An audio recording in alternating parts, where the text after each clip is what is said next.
우리에게 너무나 잘 알려진 찬송가 305장, 예전에는 405장이었는데 나 같은 죄인 살리신, 소위 어메이징 그레이스로 알려진 찬송가 있죠. 이 찬송가의 작사자는 존 누턴 성공회죠. 영국으로는 성공회죠. 성공회는 신앙의 노선은 우리 개혁주의와 같고 이제 외형적 포맷만 천주교의 포맷을 따르는데 성공회 신부였던 존 누턴 목사님의 작사입니다. 이분은 한 300여 편의 찬송시들을 작사했다고 하는데요. 이분은 본래 노예선 선장이었어요. 그런데 그가 어렸을 때 7살 때 어머니가 돌아가셨는데 만으로 7살이니까 어렸을 때 어머니가 그 어머니 무릎에 앉아서 어머니에게 들려주시는 성경 말씀과 찬송을 듣고 배우며 자랐다 그래요. 근데 어머니가 일찍 돌아가시고 자기 어렸을 때 돌아가시고 난 뒤에 아버지 밑에서 자랐는데 아버지가 그 배를 타고 하셨던 분이었기 때문에 아버지를 따라서 배를 탔는데 그때 당시에 노예선들이 많았기 때문에 그런 것을 자연히 접하게 되었고 11살 때부터 배를 탔다니까요. 그러면서 그가 난폭한 생활들을 배우게 되었고 노예선 자신도 노예선 선장이 되었는데 심지어는 노예들 잡아다가 어느 정도 말을 듣지 않으면 바다에 던져서 죽이고 그렇게 하는 그런 일들을 했었다 그래요. 그러던 중 23살 되던 어느 날 항해하던 중에 폭풍을 만났는데 18일 동안 계속됐는데 배가 하늘로 솟았다가 바다로 가라앉고 하는 그런 거센 풍랑을 18일간 계속 경험하게 되었는데 그 절망의 상황에서 자신이 그런 기도를 했다 그래요. 내가 이 죽음의 절망 속에 있는데 내가 감히 하나님께 도와달라고 말은 할 수 없는 삶을 살아온 것은 맞지만 하나님이 나에게 마지막 한번 자비와 긍휼을 베푸시는 불쌍히 여기심을 베푸신다면 자신에게 마지막 한 번 더 기회를 주세요라고 하는 기도를 했었다 그래요. 결국 구사일생으로 살아난 그는 우리 기독교의 고전으로 알려진 그 토마스 아켄피스가 쓴 그리스도를 본받아라는 책을 읽고 그리고 당시 영국의 감리운동을 했던 조지 웨슬러와 더불어서 있던 조지 휘필드 목사님의 설교에 감동을 받고 이제 신학을 공부하게 되고 그리고 그의 나이에 39살에 성공의 신부가 되었다 그래요. 그리고 그의 신앙의 고백을 담은 많은 글들을 썼고 우리가 여러분 잘 아시는 영국 노예운동 해방운동을 펼쳤던 윌리엄 윌버포스가 있지 않습니까? 이 윌리엄 윌버포스가 누구의 영향을 받았냐면 바로 이 존 노턴 목사의 영향을 받았어요. 그 윌리엄 윌버포스의 멘토는 이 존 뉴턴 목사님인데 존 노턴이 그렇게 하나님의 변화된 삶을 살게 되었던 것입니다. 사랑하는 성도 여러분, 존 뉴턴은 극악한 생명을 경시 여겼던 돈이라면 제일로 여겼던 그런 삶을 살았던 사람이었습니다. 그러나 그가 죽음의 절망의 늪에서 터널에서 예수님을 뜨겁게 찾았고 그리고 그 예수님을 만났고 그 인생이 180도 달라지는 소위 전환점 터닝 포인트가 되었음을 알 수 있습니다. 그에게 있어서 거친 풍랑은 18일 동안 계속됐던 그 거친 풍랑은 다시 살 수 있는 오히려 기회였던 것입니다. 성도 여러분, 우리 계속해서 9개월째 우리가 살아오는 삶이 예측 불허의 삶을 반복하고 있습니다. 코로나19가 한 두세 달이면 끝나겠지 생각했던 그런 생각들을 우리의 완전 기대를 무너뜨리고 여전히 앞을 예측할 수 없는 상황이고 혹지 않은 연말에 되면 또 거대한 팬데믹이 다시 유행한다. 저는 일주일에 한 2번, 3번 정도 그 소위 미국에서 내는 코로나 통계 사이트에 들어가는데요. 그 통계 사이트에 들어가 보니까 최근에는 그 하루 확진자 발생이 30만 명이에요. 얼마 전에 대유행을 한다고 해가지고 최고의 숫자가 올랐던 때가 27만 명이었어요. 그게 더 늘어난 거예요 지금. 지금 한 4천만 명이고 사망자는 110만 명이 넘어가는 상황인데 아마 4천만 명이 지금 얼마 안 됐을 때는 조금 모자랄 텐데 아마 오늘 내일 사이 하면 4천만 명이 되지 않을까 그런 생각이 들어요. 이런 상황이에요. 그래서 어떻게 보면 전 세계가 올 수습을 한 달 동안은 하고 딱 해서 그렇게 해야 되는데 그러지 못하는 상황이잖아요. 그렇게 하자고 할 수도 없고 그렇게 한다고 해도 말도 안 듣고 그런 절망적인 상황에서 우리가 어떻게 해야 되는가? 저는 앞서도 거듭 이야기했지만 코로나19는 우리에게 하나님을 찾고 하나님의 은혜를 회복할 수 있는 기회라고 거듭거듭 말씀했는데 오늘도 그 측면에서 말씀을 상고해 보고자 합니다. 오늘 요한복음 9장 35절로 41절을 읽었는데요. 이 말씀은 역경과 절망 중에 있었던 한 사람이 어둠의 터널을 뚫고 광명의 빛을 보게 되는 장면을 소개하고 있습니다. 본문의 주인공은 나면서부터 앞을 보지 못하는 시각장애인이었습니다. 그러나 그는 예수님을 만나고 예수님으로부터 눈을 뜨임을 받았고 그리고 한 걸음 더 나아가서 예수님을 나의 구주로 영접하는 그런 믿음의 사람이 되었음을 성경은 소개하고 있습니다. 오늘은 말씀은 사실 9장 1절로부터 마지막 절까지 살펴봐야 되는데요. 오늘 말씀 편의상 제가 마지막 부분만 거론했습니다. 사실 오늘 말씀의 앞부분을 보면 예수님을 만났던 이 시각장애인은 나면서부터 앞을 보지 못했는데 아마 청년 중반 이상으로 한 30여세 되지는 않았을까 그런 생각을 최소한 하게 돼요. 이 사람을 예수님 만나고 진흙을 눈에 바르고 실로암 못에 가서 씻으라 했단 말입니다. 그리고 그가 실로암 못에 가고서 씻음 받고 난 뒤에 이제 사람들이 막 열광합니다. 어떻게 저 사람이 말이지 눈을 뜨게 됐냐? 야, 비슷한데 그 사람 아니야? 아니야, 맞아. 이렇게 옥션할 때 내가 그 사람이다. 이렇게 고백하게 되고 그 고백한 것으로 인해서 이제 바리새인과 논쟁하고 대화하게 되는데요. 왜 이유는 뭐냐면 그 예수님이 그를 치료한 날이 안식일이었기 때문입니다. 그래서 바리새인들은 이야기하기를 안식일에 치유 사역하는 것이 옳지 못하다 하면서 예수님을 죄인으로 평가하고 있고 그 대화하면서 네가 어떻게 나왔느냐? 이렇게 대화하는 장면이 지금 35절 아래에 기록되어 있음을 엿볼 수 있습니다. 주목할 점은 오늘 바리새인과의 대화가 24절로 34절에 기록되어 있는데요.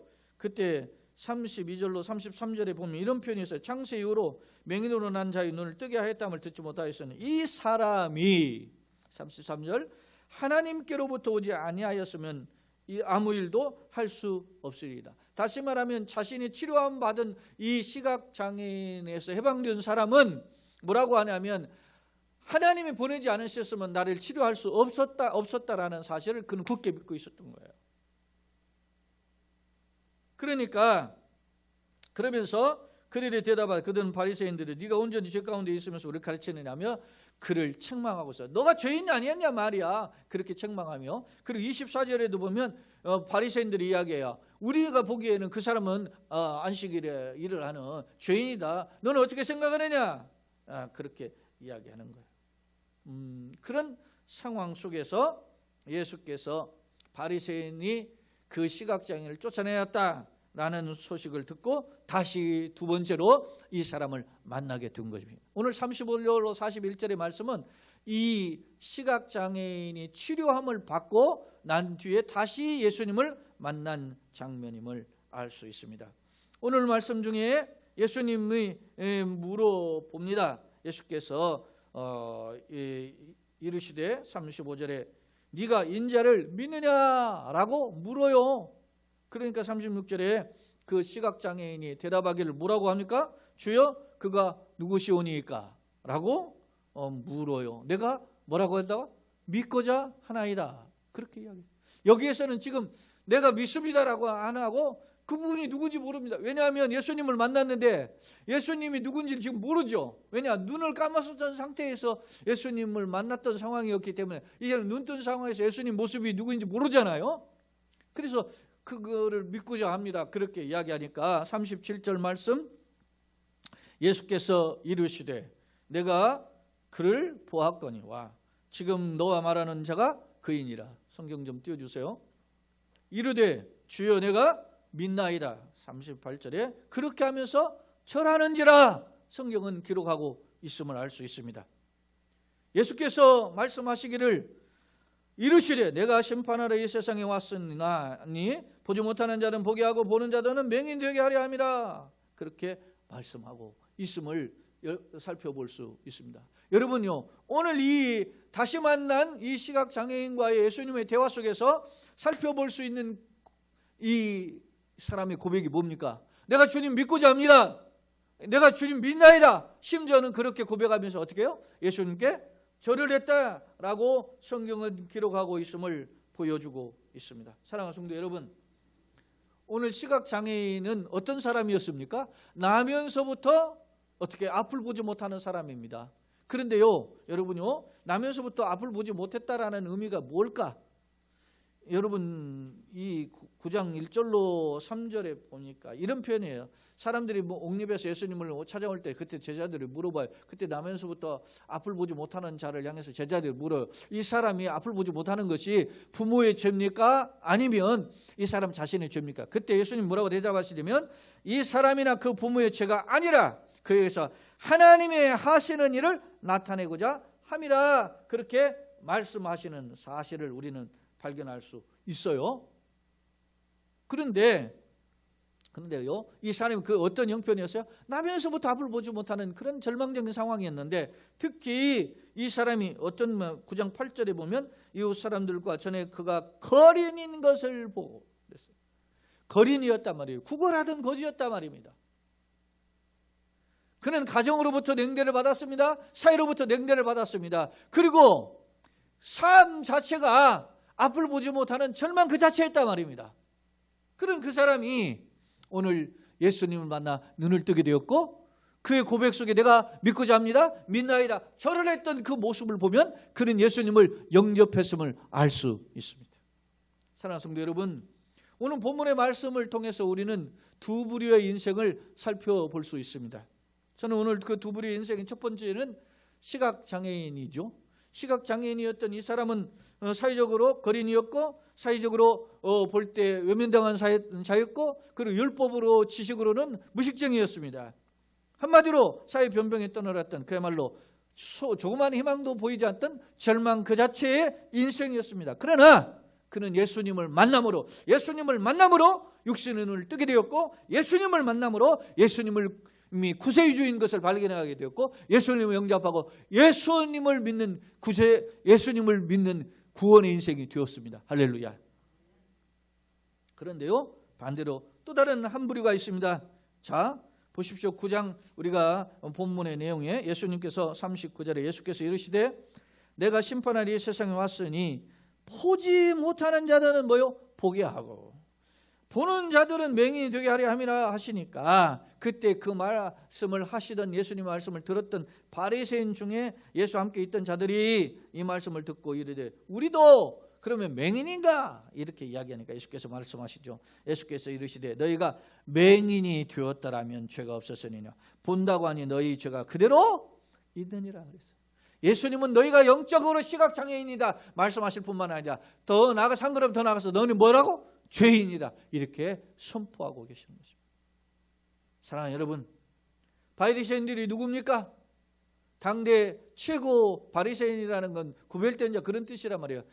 자타가 공인하는 그런 사람들이 뭐요? 율법의 학자들이요, 율법에서 맨 앞서가는 그런 지도자다, 그렇게 평가를 받았던 사람입니다. 그러나 그들이 정말 율법이라는 건 뭡니까? 하나님의 약속, 하나님의 구원, 하나님의 생명을 보여주는 게 성경 말씀 아닙니까? 율법 아닙니까? 그런데 그 율법을 가르치는 지도자요, 학자요, 선생이었던 그들은 정작 율법에서 예표하고 있는 구원의 주인이신 메시아이신 예수님을 발견하지 못했고 믿지도 않았고, 오히려 예수님의 앞서 24절 그가 죄인이라고 얘기하잖아요. 예수님을 죄인으로 평가했다는 거. 왜 예수님을 죄인으로 평가했을까? 무턱대고 예수님을 죄인이라고 말하지는 않았을 거 아니에요? 그 근거가 오늘 성경에 보면은 하나가 있는데 그게 뭐냐면 안식일 문제예요. 예수께서 이 시각장애를 치료한 날이 안식일이었단 말입니다. 그래서 안식일 날은 쉬어야 되는데 예수님이 일하셨다는 거예요. 그러니까 율법을 범하는 자인데 어떻게 하나님께로 올 수 있느냐, 이렇게 생각했던 거예요. 사랑하는 여러분, 그런데 이것은 굉장히 하나만 알고 둘을 모르는 것과 같은 이치예요. 왜냐하면 안식일이라든지 안식년이라든지 희년은 우리에게 주는 영생의 예표예요. 안식일은 뭐요? 일곱째 날 쉬는 거 아닙니까? 그 쉼이 모델이 뭐예요? 천국의 영원한 쉼을 예표하는 거예요. 우리에게 일주일 동안 고단한 피곤한 절망의 삶을 살았지만은 오늘 안식일 되는 이 주일날 예수님을 만남으로 천국의 소망과 함께 천국의 유를 던진 날이 복된 주일인 줄로 믿습니다. 그래서 우리가 어떻게 해요? 여러분요, 하루 종일 돌아다니고 혹시는 피곤하면 뭐 어떻게 해야 돼요? 휴식을 취해야 되네요. 몸도. 그래야 몸이 풀어져. 아이들이 잠을 자면서 하루 종일 정방적으로 날 뛰던 아이들이 말이지, 잠을 자면 그냥 자지 않고 빙글빙글 둥근다 그래요. 근데 그 의학자들이 이야기를 보면 그렇게 몸을 둥글둥글 돌면서 하고 막 하는 게 뭐냐면 몸의 고단한 것을 푸는 작업이라는 거예요. 소위 릴렉스하는 그런 작업이라는 거예요. 사랑하는 여러분, 오늘 우리의 영혼이 한 주간 동안 공격과 그 고난과 핍박 속에서, 연약함 속에서 우리가 갈등하고 힘들어하는 것이 사실입니다. 그런데 그 문제들을, 그 고통과 아픔을 해결받는 날이 주일인 줄로 믿습니다.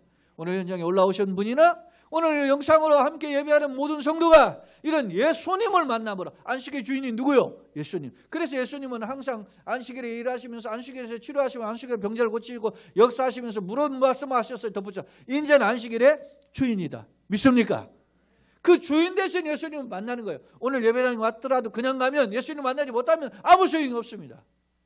그러나 오늘 이 시간 우리가 예배를 통해서 예수님을 만나면 마치 저 옛날 제사를 통해서 이스라엘 백성들이 하나님을 임재를 체험했던 것처럼 오늘 우리가 예수님을 만나면 진정한 안식의 회복의 주인공이 되는 줄로 믿습니다. 그런 저와 여러분 되시길 예수님의 이름으로 축원합니다. 그럼에도 불구하고 당시 그 바리새인들은 안식일 개념을 깨닫지 못했다는 거예요. 안식일이나 안식년이나 희년의 개념을 깨닫지 못하고 단지 문자적으로, 율법적으로, 형식적으로 안식일을 지키다가 예수님이 그 안식일을 지키지 않는 죄인으로 몰아붙이고 예수님은 하나님께로 오지 않은 자로 그 평가처라 했다는 거예요. 그런 그들의 어떤 인본적 판단, 성급한 판단이 예수님을 영접하는 길을 막을 뿐만 아니라 오늘 예수님이 하신 말씀과 같이 뭐요? 너희가 본다고 하니 여전히 맹인이고 또 여전히 죄가 없다고 하니 여전히 뭐요? 죄인이다. 이런 준엄한 지적 책망을 받게 되었음을 알 수 있습니다. 사랑하는 성도 여러분, 바리새인들은 진리를 가르친 자였습니다. 그러나 진리를 보았지만, 진리의 말씀을 들었지만 깨닫지 못했어요. 왜 그랬습니까? 왜 그랬습니까? 빛을 싫어했기 때문에. 사랑하는 여러분 보세요. 요한복음 1장을 우리가 한번 살펴보겠습니다. 성경을 한번 찾아볼까요? 1장 1절에 보면 태초에 말씀이 계시니 이 말씀이 하나님과 함께 계셨으니 이 말씀은 곧 하나님이라 그렇게 했어요. 그 말씀이 그가 하는 2절의 말씀이에요. 말씀이 태초에 하나님과 함께 계시고 만물이 그 말씀으로 말미암아 지은 바 되었으니 지은 것이 하나도 그가 없이는 된 것이 없다 그랬어요. 그런데 4절에 그 안에 뭐가 있어요? 생명이 있었으니 이 생명은 사람들에게 뭐요? 빛이라 그랬어요. 여러분, 예수 안에 생명은 영생이에요. 영원한 생명이에요. 그 영생은 뭐래요? 사람들에게 무엇을 비춰줘요? 빛을 비춰주는 빛이라고 했습니다. 할렐루야.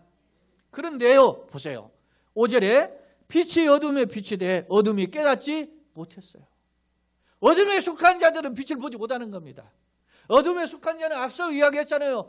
존 로턴과 같은 사람들은 어둠에 속한 삶을 살았어요. 그런데 광명의 빛을 쏘았고 광명에 비칠 때 그는 그 빛의 주인공이 되었어요. 할렐루야.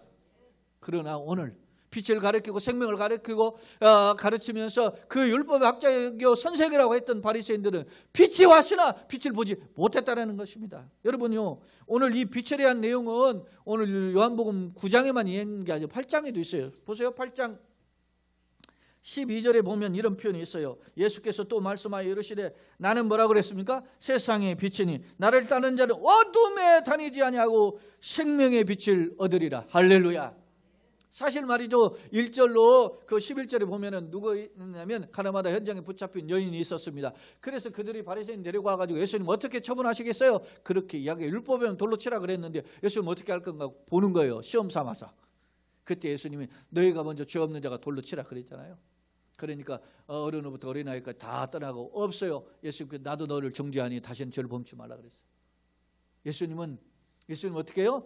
돌 던져서 맞아 죽어야 될 마땅한 사람도 살리시기 원하시는 분인 줄로 믿습니다. 왜요? 세상의 빛으로 어둠을 해결하고 문제를 해결하고 절망을 극복하고 하나님의 시온의 대로 같은 길을 주시기 위해서 이 땅에 오신 분이기 때문에 할렐루야. 그럼에도 불구하고 오늘 이 절망 속에서 절망이 늪에 있었던 그런 거센 풍랑을 만났던 이 시각장애인은 예수님을 만남으로 그 문제가 해결되고 예수님은 구주로 영접하게 되었지만, 정작 바리새인들은 그 예수님을 만났지만, 예수님의 기적을 보았지만, 예수님의 능력을 목격했지만 예수님은 비난하고 욕하고 죄인으로 평가했던 사실입니다. 무엇이 이렇게 만들었습니까? 그의 영적인 안목입니다. 예수님은 보는 자는 보지 못하게 한다. 너희가 보았으나 눈은 떴으나 보지 못한다 그랬어요. 네? 우리가 눈에 떴는데, 정작 그렇습니다. 우리 마음을 열어 주님의 세계를 볼 수 있는 영안이 열려져야 돼요. 바울 사도는 저 옛날 로마의 감옥에 있을 때 에베소 교인들을 위해서 기도했어요. 에베소 교회는 어떤 교회입니까? 바울이 3년 동안 밤낮으로 일을 하면서 복음을 전했던 그런 축복된 교회예요. 바울의 사역 속에서 3년을 머물렀던 유일한 교회란 말입니다. 그런 교회인데도 바울이 로마의 감옥에 있을 때 그를 향해 편지를 썼던 내용을 보면 1장과 3장에 보면 하나님 앞에 나는 너희를 위하여 기도한다 그러면서 하나님께서 지혜와 계시의 영을 너희에게 주셨어. 하나님께서 다시 한번 성령의 감동으로 말미암아 하나님의 넓고 깊고 그 오묘한 세계를 깨달아 알기를 원하노라. 할렐루야. 사랑하는 여러분, 우리가 교회를 수십 년을 다녀도 수년을 다녀도 진리를 모르는 자는 그는 영안에 닫혀 있기 때문에, 오 주여 우리의 마음을 열어서 주님의 세계를 보게 하여 주옵소서. 갈급한 자가 되어야만 되는 것입니다. 여러분이 아무리 맛있는 음식이 펼쳐져 있다 하더라도 자기가 배부른 상태에서는 그 한 숟갈 먹거나 맛보고 마는 거예요. 그러나 아무리 맛이 없어도 그가 배고프고 갈급함이 있는 상황에 있으면 정말 초라한 음식과 같아도 진수성찬으로 받아들이고 그걸 맛있게 섭취하게 되는 것입니다. 오늘 우리가 영혼에 어떤 갈증이 있는가? 오늘 본문의 말씀을 통해서 다시 한번 돌아보아야 됩니다. 사실 바리새인들은 어떻게 합니까? 남들보다도 먼저 예수님을 발견하고 하나님의 능력을 체험할 수 있는 기회를 부여받은 사람들이에요. 그렇죠? 성경을 배우고 성경을 가르쳤기 때문에. 오늘날 여러분요, 제가 예전에 신학교 때 어떤 글을 보니까 옛날에 필사한 파피루스 필사한 글들을 보니까 파편 조각들을 모아놓은 게 이게 파피루스 아니에요? 근데 신약 성경 한 권만 베껴 적으면 그 가치가 몇 억이 된다는 거 오늘날로 이야기하면 따져보면. 그런데 그런 가치를 우리는 쉽게 몇만 원 들이면 살 수 있잖아요. 너무 쉽다 보니까 생명의 가치를 놓쳐버리는 경향이 있다는 사실. 오늘 나의 모습은 과연 어떤가? 오늘 말씀을 통하여서 되돌아보아야 될 것입니다. 그렇습니다. 예수는 빛이요 길이요 진리요 생명 되신 분입니다. 주목할 점은 여러분 보세요. 오늘 요한복음은 여기만 기록한 게 아니에요. 사실은 요한복음은 나는 누구다라고 에고에임이라고 하는 나는 무엇이다라고 하는 표현을 선포하는 내용으로 가득 차 있어요. 그것을 소위 학자들은 7개의 선으로 이야기하는데 출애굽기 3장 15절에 모세가 주님을 뼈들마음과 불타는 광경을 보고 만났던 그 하나님이 누구십니까를 볼 때 하나님이 나는 나다 이렇게 이야기해요. 나는 스스로 있는 자로 번역되어 있는데 그 표현은 정확하게 하면 나는 나다. I am that I am 그렇게 되어 있어요. 그런데 그 표현이 신약 성경에서 예수님의 표현에서 나타나는데 요한복음이 7번 나타나는데 그 대표적인 뭐죠? 나는 뭐요? 생명의 떡이다. 나는 뭐요? 선한 목자다. 나는 길이요 진리요 생명이다. 나는 부활이요 생명이다. 나는 뭐요? 양의 문이다. 그렇게 표현하시는 거죠. 나는 부활이요 생명이다. 이런 표현들을 계속 하신단 말이죠. 나는 포도나무다. 그런데 여러분 보세요.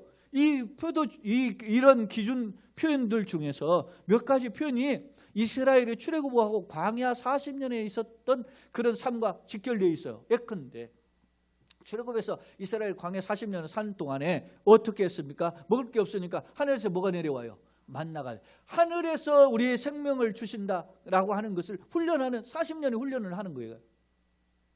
그리고 반석에서는 뭐가 나와요? 생수 같은. 여러분요, 땅을 파야 물이 나와야 되는데 희한해요. 반석 언덕 위에서 돌 바위 위에서 물이 솟아나게 됐다. 상식과 전혀 다른 상황에서 이야기했어요.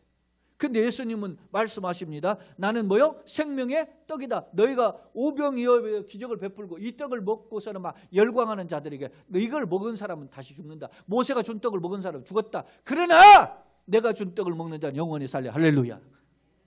그러면서 6장에서 말씀하시고 7장에서는 실로암 연못에서 그래서 초막절 행사에 물을 기르다가 그 제단에 뿌리던 그런 초막절 행사에, 그 초막절 행사가 광야에서 그 절망적인 상황에서 반석의 생수를 먹이셨거든요. 그때 예수님이 나타나셔서 누구든지 나를 믿는 자는 그 배에서 생수의 강이 흘러나리라. 할렐루야. 예수님은 생명수라는 말씀하세요. 오늘 8장과 9장에서는 예수님 뭘 보여주십니까? 세상에 아무것도 보지 못하는 것, 절망의 흑암 속에 살아 있는 자들에게 생명의 빛이시다. 나는 세상의 빛이다. 나는 생명의 빛이다. 이렇게 선포하고 계심을 알 수 있습니다. 여러분 보세요. 오늘 말씀 한번 보시면 9장에 보세요. 9장 5절에 앞서 8장 12절에서도 보았죠? 9장 5절에 내가 세상에 있는 동안은 세상에 뭐라고 했어요? 빛이로다. 할렐루야. 예수님은 세상의 빛이라는 말. 근데 이 빛의 개념을 뭐라고 했어요? 당시 이스라엘 백성이 광야니까 동서남북이 다 사막 모래바탕이에요. 어디를 갈 줄 몰라. 그때 낮에는 구름 기둥으로 밤에는 불 기둥으로 하나님이 인도하셔요. 그래서 그 구름을 보면서 이스라엘이 그 주님을 따라갔어요. 할렐루야. 여러분, 당시에 구름 기둥, 불 기둥은 이스라엘을 인도하는 빛이었단 말이에요. 그런데 오늘 예수님은 예수님만이 진정 우리의 길을 인도하는 빛이시다 라고 하는 점을 보여줘요. 그런데 그 빛을 보여주시기 위한 소위 액션이 뭐였어요? 이스라엘 백성 깨닫지 못하니까 앞을 보지 못하는 자의 눈을 뜨게 하심을 통해서 육신의 눈을 뜨게 하시는 것처럼 예수님은 영원한 눈을 뜨게 하시는 분이신다. 할렐루야. 그것을 증거하고 선포하고 있던 사역이 바로 오늘 요한복음 9장에 나타나는 실로암 연못에서 씻으라 해서 시각장애를 치료하신 사역이었단 말입니다. 그 사역의 핵심의 주인공이 누구였어요? 시각장애인이었는데 그는 눈만 뜬 것이 아니라 그 눈을 뜸과 동시에 예수님이 나의 구주 나의 하나님을 발견하게 되었던 것입니다. 사랑하는 성도 여러분, 예수님의 기적을 목격한 사람은 수없이 많습니다. 이미 6장에도 있고 7장 8장 거쳐왔잖아요. 그런데 예수님을 목격한 사람들이 어떤 경우에는 수만 명이 모였단 거예요. 최소한 2만 명이 모인 상황이 있었어요. 그런데 그 사람들이 전부 다 예수를 믿고 변화된 것은 아니라는 것입니다. 그 중에는 기적을 체험한 사람도 있습니다. 기적을 직접 목격하기도 했지만 직접 체험한 사람도 있었단 말이에요. 그 수많은 군중들 중에 모두 다 예수님 제자가 된 것은 결국 아닙니다. 여러분이 예수님이 부활하시고 승천하실 때 예수님 일시에 보였던 500명, 그리고 예수님의 약속을 붙잡았다는 겨우 120명밖에 안 나왔어요. 왜 이랬을까? 그것은 바로 세파의 도전, 세파의 현실의 장애물 때문에 그들이 자신의 눈을 갇히고 닫혀서 예수님을 보지 못했던 것입니다. 오늘 그 대표적인 사람이 누굽니까? 바리새인이었던 것입니다. 사랑하는 성도 여러분, 여러분 경우는 어떠하십니까? 오늘 우리는 예수님을 듣고 배우고 한 지가 혹은 수년에서 수십 년 되어 있습니다. 그러면 우리 모습은 과연 어떤가? 나는 영안을 열어 주님의 세계를 경험하고 주의 능력을 누리고 있는가? 아니면 공부 좀 했다고 해서, 혹은 돈 좀 있다고 해서, 아니면 세상에 좀 잘 나가고 있다고 해서 건방져지고 예수님 없이 살지는 않는가? 여러분, 토마스 헤이스팅스라고 하는 사람이 있어요. 이분은 미국의 작곡가인데요. 그는 가난한 시골에서 태어나서 초등학교까지밖에 공부를 못했고 심한 피부병을 앓았고 시독한 근시로 앞을 잘 보지 못해서 책을 보려면 책을 눈앞에 대어야만 볼 정도로 그렇게 고두근시였다 그래요. 하지만 그는 음악을 좋아했고 그리고 교회에 나가서 봉사하는 것을 기쁨과 낙으로 살았다는 거예요. 그러던 어느 날 가정 형편이 어려워서 음악 공부를 할 수 없었지만은 독학으로 공부한 끝에 18세에 교회 성가대 주의자가 됐다 그래요. 그리고 낮에는 일을 하고 밤에는 공부한 끝에 22살에 결국에는 원하는 음악 교사가 되었고 그리고 33살에 최초로 찬송가 집을 직접 출간하는 그 기쁨도 맛보았다 그래요. 하지만 그가 47살이 됐을 때는 거의 앞을 보지 못하는 상황이 되었다 그러는데요. 그러던 중에 하나님 앞에 기도하던 중에 내가 왜 이렇게 하나님을 찬양하고 하나님 노래하고 하나님만을 존경하고 봉사하기를 원했던 나의 삶에 왜 이렇게 이 앞을 보지 못하는 절망이 찾아왔을까 고민하면서 하나님 앞에 기도하던 중에 이런 깨달음을 얻게 되었어요. 세상을 밝게 하는 태양빛이 있듯이 구원받지 못하는 어둠 속에 방황하는 자들을 위하여 주님의 진정한 빛으로 돌아오게 하면 주님의 그 빛의 능력을 체험하게 된다. 그러니 나의 눈에 어두운 것이 문제가 아니라 나의 눈을 열어서 주님 보는 것이 기쁨이 축복이구나 하고 기쁜 깨달음을 갖고 찬송했다고 해요. 그러면서 그가 쓴 그 찬송시 가사가 오늘 우리에게 알려져 있는데 그 곡이 바로 시온의 영광에 빛나는 아침이라. 사랑하는 성도 여러분, 여러분 과연 어떤 존재입니까? 바울사도가 에베소서 5장에서 말씀합니다. 5장 8절 너희가 전에는 어둠이더니 이제는 주 안에서 빛이라. 그러므로 빛의 자녀들처럼 행하라. 할렐루야. 로마서 13장 12절에 바울사도는 로마의 교인들에게 이렇게 표현했어요. 밤이 깊고 낮이 가까웠으니 그러므로 우리가 어둠의 일을 벗고 빛의 갑옷을 입자라고 이야기하고 있습니다. 그렇습니다.